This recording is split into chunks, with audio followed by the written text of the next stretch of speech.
There's a safety menu where you can decide, what is a safe, speed for it to interact with an operator, whether it hits them or just is operating in the same environment. That'll depend on, the surface area of any tooling you've got on there. So you've got something very sharp. Maybe it's not collaborative at all, or maybe it's just needs to operate at a reduced speed if operators in that zone. So one kind of informal advantage to collaborative robots is that they are typically a lot easier to program. So you'll notice you're looking at my program right here, and it's just function blocks. That's, you can follow the arrows. We started our start, and we can just cascade down. So these are just little, essentially, folders that I've put in to organize my program. So I've got some steps to start up, and then I've got some red blocks here that I'm going to pick up. Then I'm going to place the blocks in this bin, and then finally I'm going to check if the bin's full. If the bin's full, we'll take it over to the conveyor. So this could be something like a robot that's sitting in a parts room, distributing parts onto a tray, and then it gets loaded onto a conveyor and passed on to, say, Omron's LD robot. So they have kind of a full solution here. There's integration involved, but just kind of one method for implementing collaborative robots. And you get all the same advantages. You can work with, either safety scanners to completely avoid guarding. It takes up less space in your plant. And it can operate at reduced speeds if someone's nearby. If I flip this switch, you'll see we get this purple. The switch is standing in for my safety scanner or light curtains or anything to indicate that someone is in the environment with the robot. So you'll see here we have this handy LED that's flashing purple now. That indicates that we're in collaborative mode. If I go back, we're in industrial mode. So it'll be unlimited and operating at whatever speed we've deemed as safe and when there's no operator in the environment. So without further ado, I'll just go ahead and run the program. One of the other distinguishing features is that we have a camera on board the robot that comes as a standard option.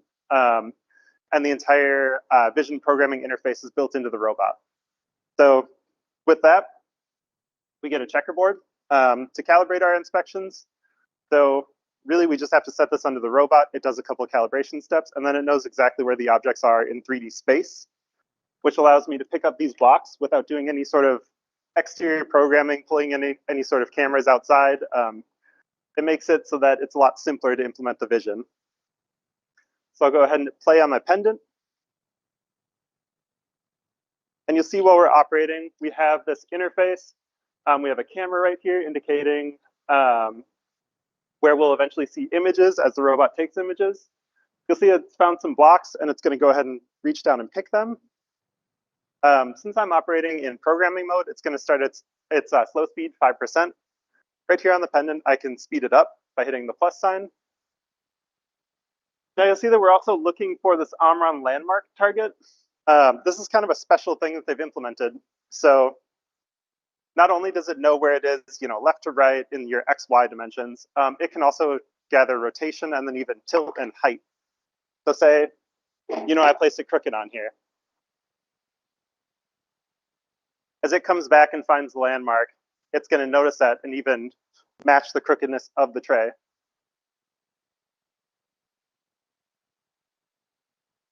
So I rotated a full 90 degrees.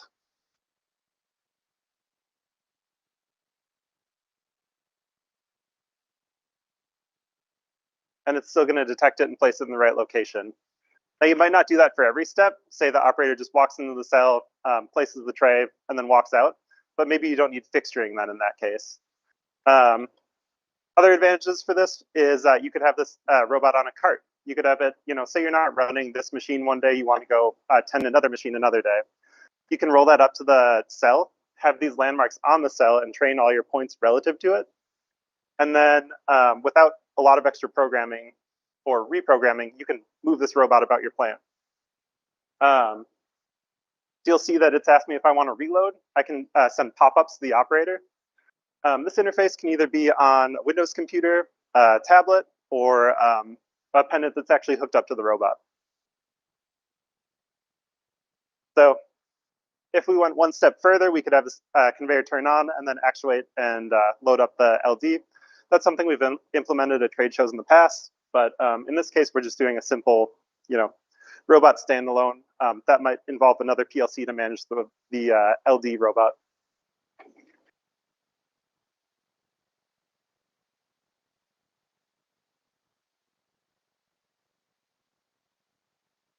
So I'll go ahead and run it again.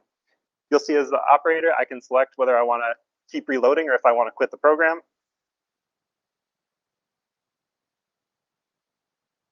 And now I can also, for troubleshooting, watch the program execute. So if I go to this flow tab, now you can watch the program actually run. You'll see we've got a lot of these items are just movement points. So I put it at a spot. I can either hit the button on it that says teach, or I can drag and drop function blocks in there. And the robot will remember that location. And whenever I go to that point in the program, the robot will go to that point in real world terms.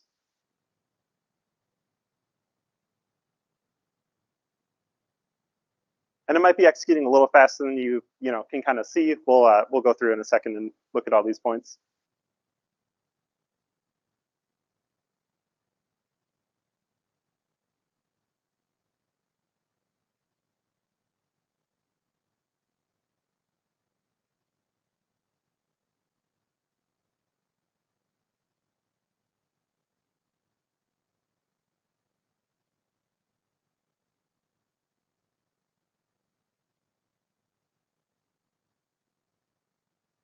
So at any time I could hit the stop button to end the program, but say it's the end of the day, the operator doesn't want to load anything, we're done, 5 o'clock, yay. So I'll go ahead and hit no, and the program proceeds to a stop block and we end. So just to kind of reiterate that logic, we are just cascading down, and you can even follow this line back up. So if the bin's full, we can go down to take the bin to the conveyor. If it's not full, we just follow our line back up and keep repeating the process. So pretty simple, not something that you necessarily need to be a programmer to understand. You might need it to understand the concept of going through a loop, but it's not something advanced where you're just looking at text and following it. A little more attainable for teaching an operator.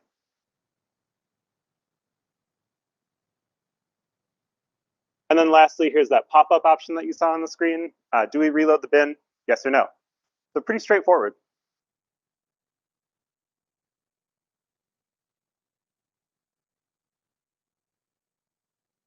And then within that, you can see our vision block. If you're curious about how I programmed any of this, we actually have a YouTube video up of how I programmed this exact demo. It took me about an hour and a half. So when you're thinking about the complexity of adding vision to a robot, getting those calibrated and everything, an hour and a half is pretty darn good. And you'll see on that path right there, if we pass, we go ahead and proceed with our program. If we fail, we jump back, and that fine blocks kind of home plate looking block will just jump me back up to the fine block step and try again. So I'll go ahead and pop up my PowerPoint.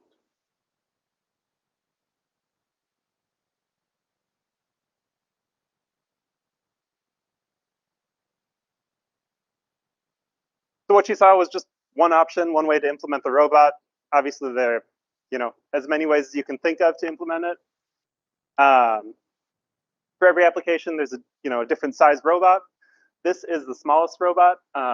It's the TM5-700. So shorter reach, but also can do 6 kilograms of weight. You can get the TM5-900, so longer reach, but only 4 kilograms of payload.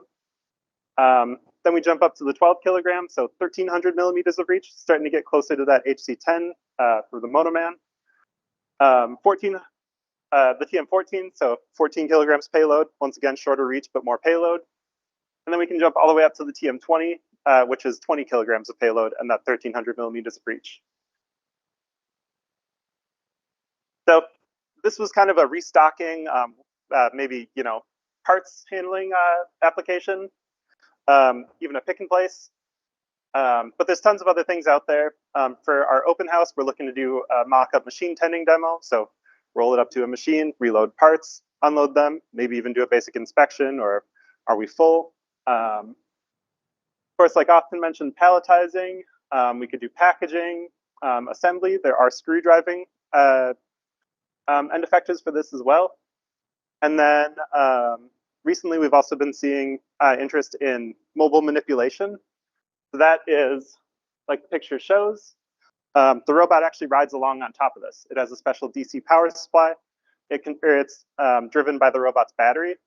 And say it goes and grabs parts off the shelf without you needing a robot at every location where a mobile robot might interact with it.